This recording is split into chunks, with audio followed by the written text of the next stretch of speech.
Okay, so welcome back. Excuse my cat over there. His name is Sheriff. He's a young cat. He's not even a year old. We rescued him. Welcome back to a continuation of my Napoleonic project. And laid out in front of me is the Russians from the Battle of Borodino. I have collected practically all of the Russians for Blucher for the Battle of Borodino. Um, there's not as many figures here as there is for the French.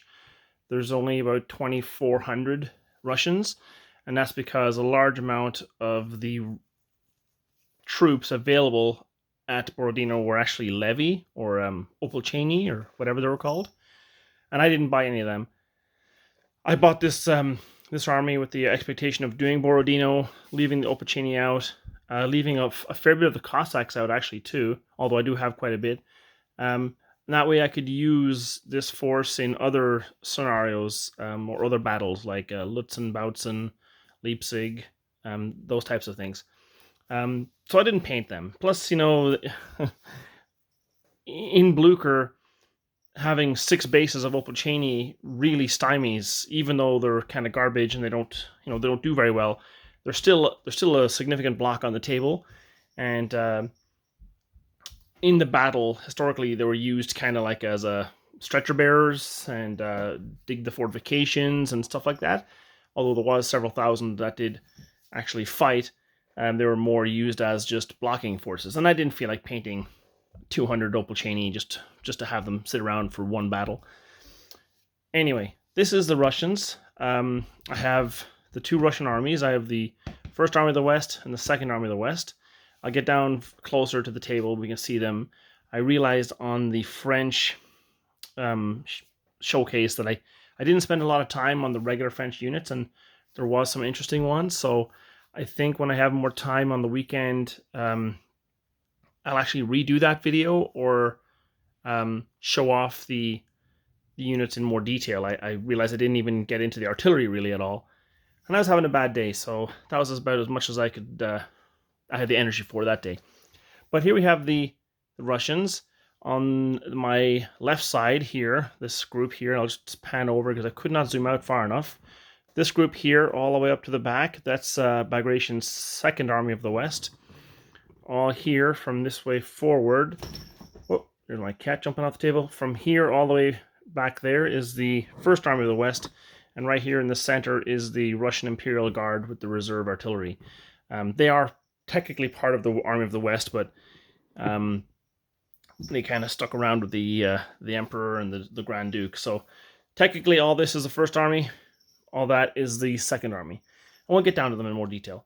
So yeah, I don't know if this, I can't even get them in shot. 2,400 figures. Took a while. Okay, I'll be back in a minute with some close-ups. Okay, we're back down close. Because there's two armies in cooperation during this battle, I have Bagration's command stand, Barclay de Tolly's command stand, and then I have Kutuzov with the Tsar. So we'll just take a look at them quickly. I know the Tsar wasn't present at that battle, but I mean, for other battles he would have been. And here is a close-up of Kutuzov right here, the Tsar, Alexander, discussing.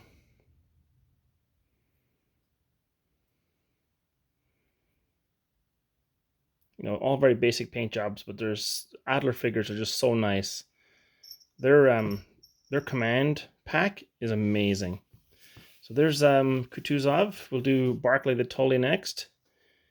So here's Barclay.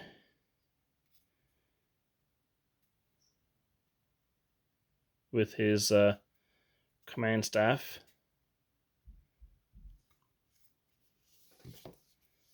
And then here is Bagration.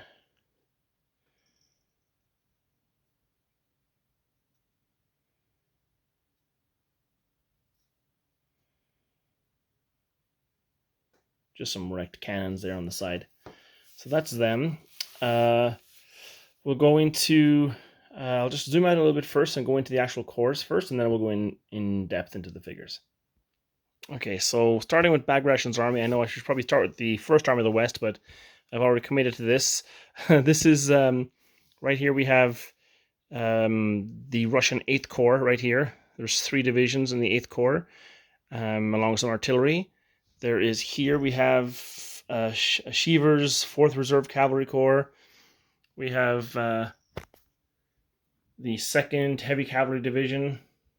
Over there we have Raevsky's 7th Corps. So there's a 7th, 8th Corps, and 4th Corps for Bagration. Here we have the Imperial Guard with the 1st Reserve, or sorry, the 1st Heavy Cavalry Division, the units of the Imperial Guard, along with some attached Grenadiers. Here we have the Artillery Reserve.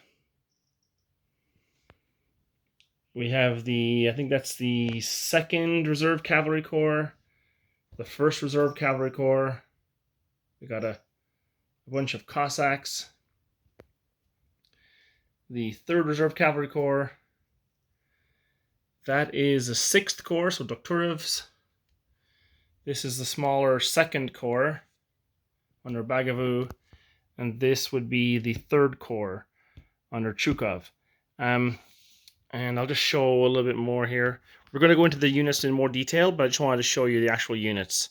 Bagavu, I did not paint his Jaeger battalions because in the scenarios that I've played at conventions, they don't get used very often because they were broken down into their individual companies and spread out along the whole length of the river. And it didn't make sense to me to have a 600-man brigade with 1,400 men defending the river. So I didn't model them, and I'm fine with that. And I'll be back in a second with the close-ups. So here we have the Russian Imperial Guard infantry. There's physically 4 bases of the Imperial Guard regiment, and then there's 2 bases of the attached Grenadier, the converged Grenadier battalions at the back. So these ones aren't all that special, they're just Grenadiers. I'll just give you a quick look.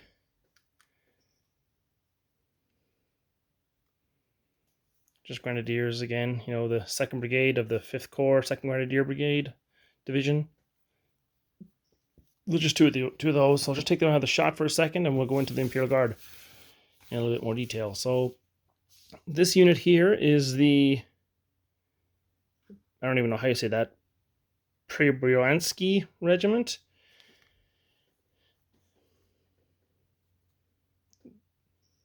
I think I got the flags correct. I can't remember, but I think I did. So that's the 1st regiment. 2nd regiment we have is the Semenovsky. Pronunciations are terrible. So here's them. 3rd one is the Lithuanian regiment.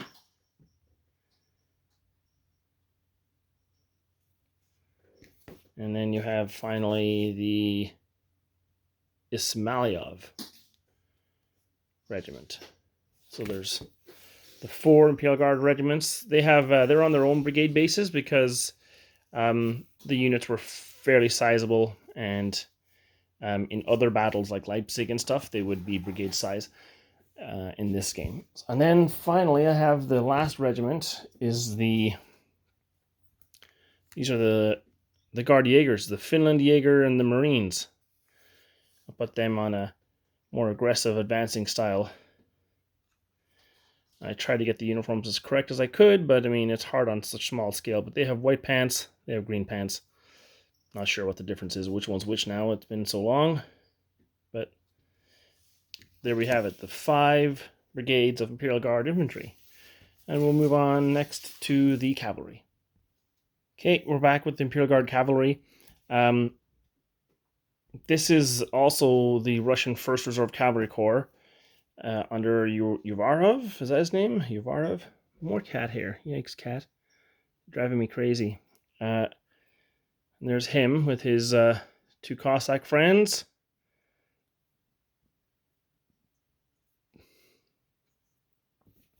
Or that actually might be Platov, to be honest. Yeah, I might have got that. I might have picked the wrong figure for that one, but that's Platov, the Cossack commander. Here we have the Russian Guard Cossacks and the Guard Hussars.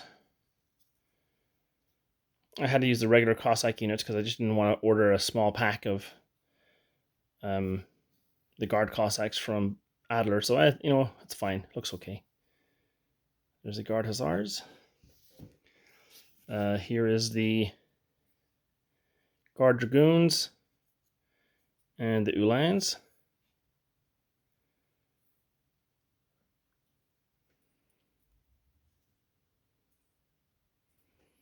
So there's the two light Guard cavalry units.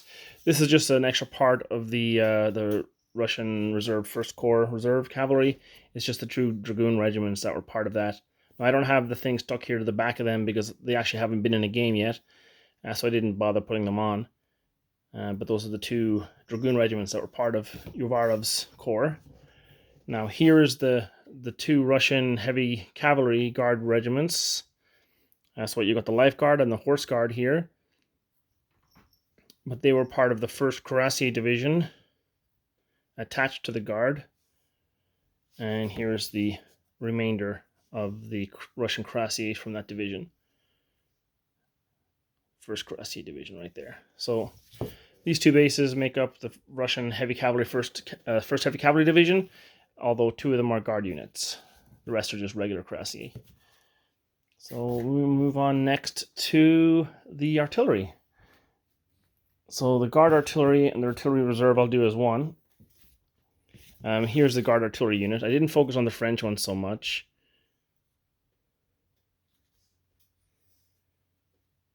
The Guard Corps.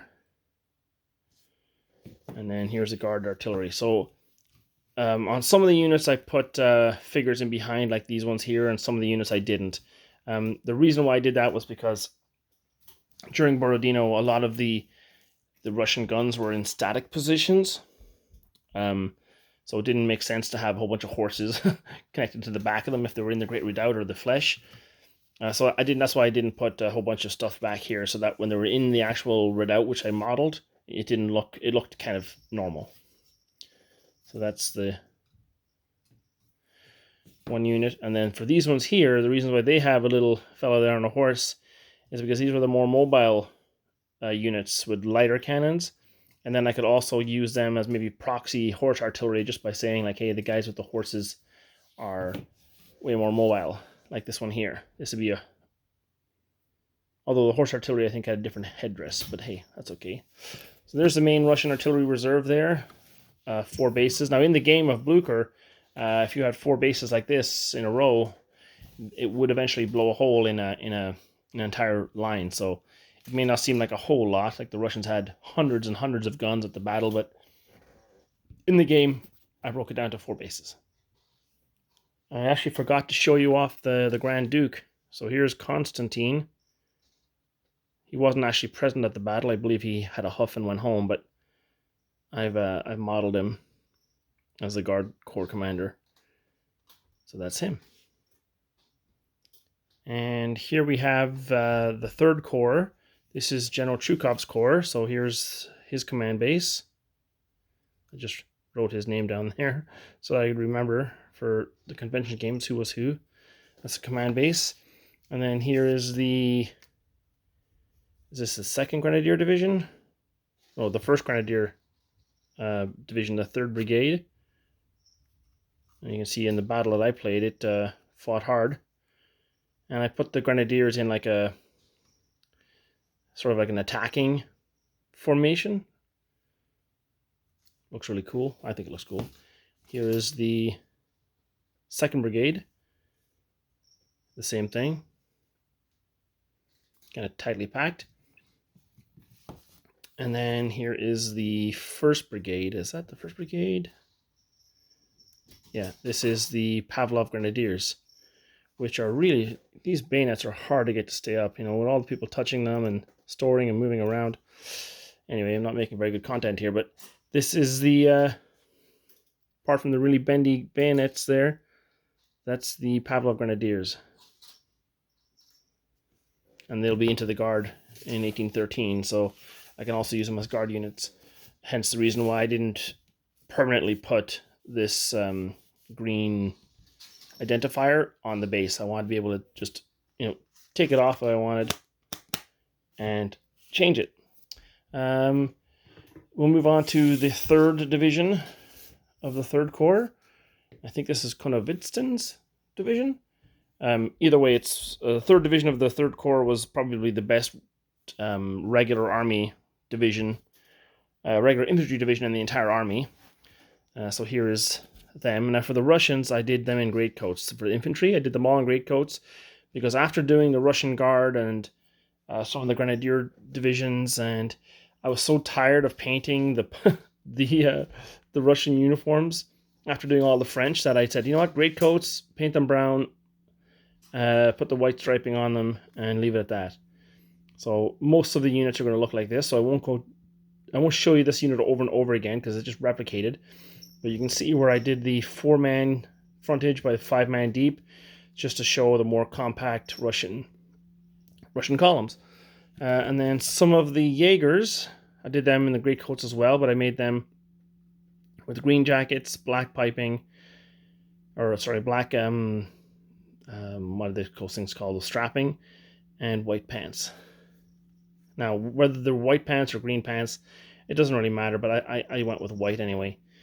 Gives the base a little bit of color, all the same. So there's that one, and then this was exactly the same. Greatcoats. No point in seeing that 500 times. So I'm just going to pause the video here again and bring back the next interesting unit.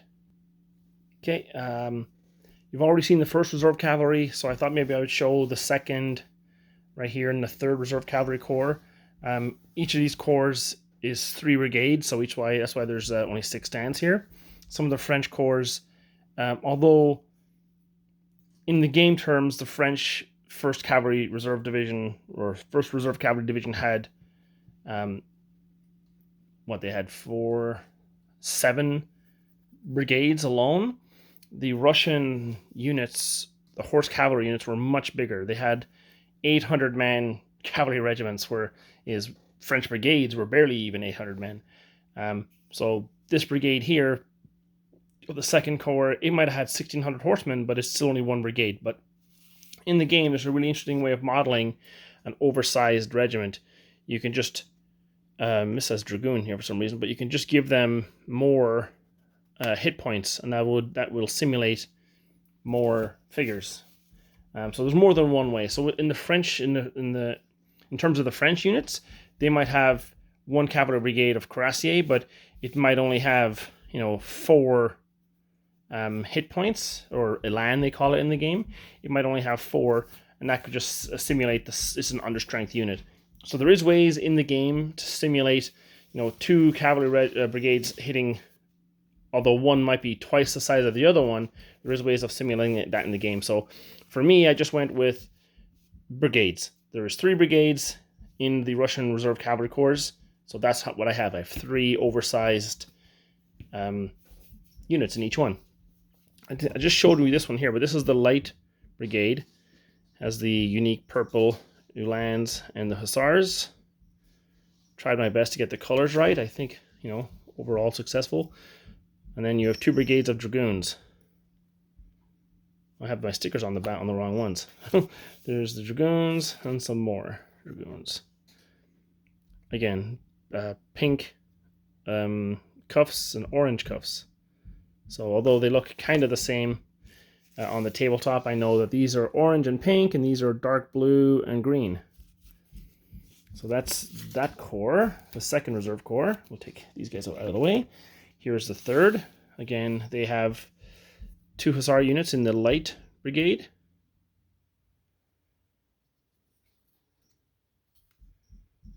And that has a really terrible looking sword there. That's embarrassing. Well, it's going to break off if I touch it. So anyway, there's the Hussars. And then there is 2 brigades of Russian dragoons. Yellow and white facings. And this one here has green and white. And on the table like that, they look the job. So that's all I really wanted. I'm going to go grab some Cossacks and I'll be right back. Okay, I'm back with the Cossacks. Now, there are more brigades than just 6 at the Battle of Borodino, but some of them are of dubious quality. Some of them were just used in extending the line and scouting and stuff. So for the terms of the actual battle, how many Cossacks did I A, want to paint, and B, were even took part in the main fighting, I decided that 6 brigades of Cossacks was more than enough in Blucher game terms to help the Russian player protect his flanks. So what I did was I used 2 of them for Bagration's army and 4 of them for Barclay's army. And these 4 bases, along with the 3 bases of the First Corps, would go with Uvarov and Platov on their raid around the Russian left flank. But this is my poorly painted Cossacks. Now they're spread out on the base just so that you can see that they're more of an irregular formation. And then also they get rewarded very handsomely on this base by only having 4 elan, or 4 hit points, 4 attacks. This is Karpov, so he'd be on the Second Army of the West. And then these ones here just can go wherever. Now, these I painted with contrast paints because I was just so tired of painting Cossacks. I didn't really care a whole lot anymore. But I mean, apart from the paint job being subpar, you know, in a blob like that, they're going to keep some French cavalry units tied down. Now, in the convention game that I played, these 4 Cossack units held down the entire French Fourth Corps with all their cavalry, and in most games, players are able to use Cossacks a little bit unfairly. I know I did when I was playing the Russians in any of their battles. I used the Cossacks as kind of throwaway units, whereas, you know, they have a kind of like fanatical death wish where they go in, and I would constantly grab all the regiments of Cossacks I could, and because they weren't the heavy cavalry or the cool light cavalry or the useful dragoons, I just threw them at the enemy. It didn't matter what the odds were, just throw them down. And what they're extremely useful for in game terms, in Blucher game terms, is for just tying down several brigades of very useful French units from completing their objectives. So that's one of the other reasons why I didn't want to have hordes and hordes of them, because then the Russian player will just micro the game into 12 brigades of Cossacks versus, you know, the French would then have to have like 8 to 10 brigades of French cavalry to kind of keep them in check, and then the French aren't using the French cavalry the way you would expect in the game for those mass charges against the Great Redoubt. So that's why I only have 6 brigades of them. It wasn't because I was lazy. It kind of was. But also I didn't see much use for having tons of Cossacks on the table. Maybe at a later date I'll get a couple extra packs and add a couple more brigades, but for now there's only the 4 of them. And I'm not really sure what else I can show you. Oh, I'll show you Bagration's armies. I haven't even showed you them. One sec. So this is the tiny division of, let's see, who is it? I can't remember his name. Voronozov. He's the guy that was in the flesh. So these are the converged Grenadier battalions that were basically manning the center of the Russian line, their redoubt, or their flesh. Now these are modeled on little tiny mini battalions, and that's just to show you that this is the unit.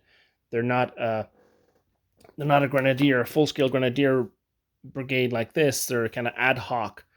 And you know, when you see them on the table, when the French player sees them on the table defending their objectives or their flesh, it promotes them to attack, because, you know, they may not look quite as strong.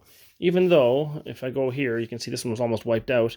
They do have a level 5 elan, but if I go back to a regular brigade of Russian Grenadiers have 7. So that's another way of showing that although a Grenadier is a Grenadier in this game, the brigades can be given different stats to show their different abilities.